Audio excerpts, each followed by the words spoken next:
I've had a lot of hats in my life, but out of all that and through all the years, art has always been with me, all the time. As an artist trying to get into galleries, just kept getting rejected all the time. That over the course of a period of time, it has this effect on you, right? So I finally realized, well, why am I subjecting myself to this? Why don't I'll just create my own gallery? I'll just do that.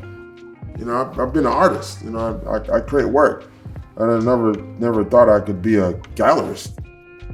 Well, we're supportive of, artists who typically have not been included, in the mainstream and opportunities to, build their careers and sell their work and be connected to collectors. And that was one of the main reasons why I started the gallery.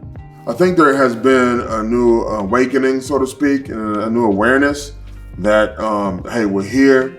We're impactful to the community. Having a conversation with Bruce from RAM, we just had a great meeting, sort of a meeting of the artistic minds about some of the similarities that we have and some of the differences that we have and also some of the challenges we have as a community. So this is an exhibition of work. We have co-produced educational programs on Black American artists, contemporary artists. We have featured their work here at the museum. We've had them speak at Mahogany Gallery. It's all an opportunity that we're trying to create to have different voices and different conversations represented in our exhibition content. I think those are steps in the right direction to really help the community as a whole. And I think what happens with that type of relationship, the community can see that there's active collaborations that are happening around the arts, and that may open the door for others to want to collaborate as well. I always tell people the interesting thing about the Racine Art Museum, or RAM as we call it, is that you'll see some artists whose work you're familiar with, but you'll be introduced probably to a lot of artists you've never met before. The Racine Art Museum currently holds the largest contemporary craft collection of any art museum in North America, and it's something we're incredibly proud of. We think we have objects here and programs that we present that will change your life in ways that are positive and will be unexpected for you. A lot of people come specifically to Racine to either come here or go there or both and check out the art scene and what we have going on. So that was really cool to see. And we offer different things. So I think there's more communication, between government and arts institutions.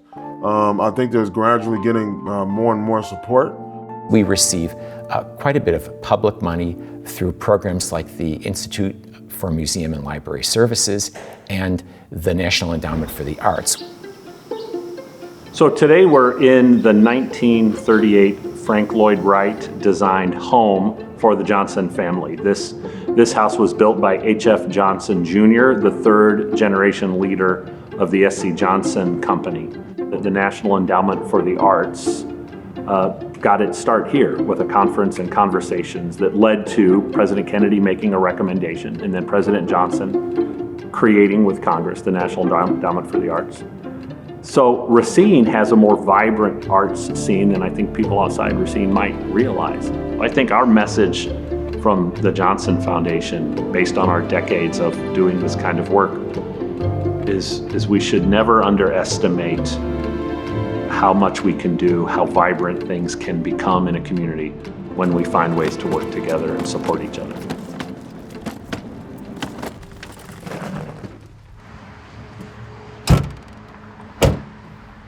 Well, RAM on the Road came out from many, many meetings, talking with different teachers in the district and some of our committee members at the time. And we really wanted to think of a way to bring art into the community that was free, particularly for students, because it was really hard for kids and students and teachers to get out of the classroom and come to the museum. All right, so who is excited? Me! Awesome. We are so excited to be here. I feel like I recognize some faces. Excellent. And who likes art in here? What is some of your favorite art? Maybe Miss It's a Ella? great introduction to the arts, to the museums. They come and see us at the facility when they're in 5th grade. So coming to them 1st and 2nd grade really kind of sets the tone, gives them an in-class experience. We get tons of letters and thank yous from the students and the teachers. And it's just a nice way to connect what they're doing in the classroom or what they're doing in their art program at school with what is in the community and what they have access to. We are here today for a really, really special Ram on the Road with the Racine Art Museum. On the board here, we're gonna look at a couple images and then we'll get started into our art making project. Ram on the Road is just a really cool thing, and not a lot of communities do it, especially in a community this size, so we're pretty lucky. Made, or maybe you just want to color it in. It is up to you. There's all kinds of things that you guys can make, okay? What I want the young people to take away is that they can be confident in their abilities to build an art career, pursue arts as a career, and have real life living people to access as mentors, with their time here. And that's something I didn't really have. Yeah. So, I think it's important to really connect with the art teachers in the school systems and let them know that we're here. Thank you! One of the things that we are really about at this museum is trying to make people more creative during and after their visit here than they were when they first walked in the door. We need creative solutions to our problems. Today, we need people to be creative problem solvers at work. We need people to be lifelong learners. Racine has a long history of being a place of many skilled blue-collar workers. People really made their living here making things with their hands. The children and grandchildren of those workers live here today, and there still is a great respect for the work of the hand. We're really big on industry in the arts, having artists live and work and stay in Racine and providing opportunities for artists. Racine has an art scene. We have a pretty vibrant art scene, community that has artists working in all different mediums and that's working on all parts of the world, but they're based from here. I think that's something that we can celebrate as a community.